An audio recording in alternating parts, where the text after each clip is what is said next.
আমার একদিন এক হিন্দু যুবক ছেলে রুমের মধ্যে বসা, লোক পাঠাইছে আমি একটু দেখা করব হুজুরের সাথে, বয়ান শুনি সব সময়। কে? আরে কথা বল না কেন? হিন্দু ছেলে। আমি বললাম আসতে দাও।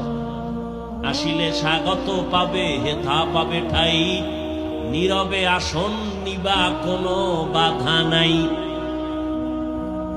যুবক পরিচয় দিল আমি সনাতন ধর্মের যুবক। আল্লাহর ওলির হাতে হাত লাগাইছে তো হাতটার ছাড়ে না।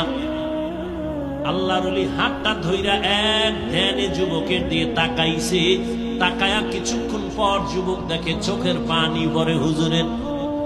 যুবকের শরীর কাঁপতেছে, দোয়া নিতে আইসে না জানি আবার বেয়াদবি হইল। হুজুর কাঁদে কেন?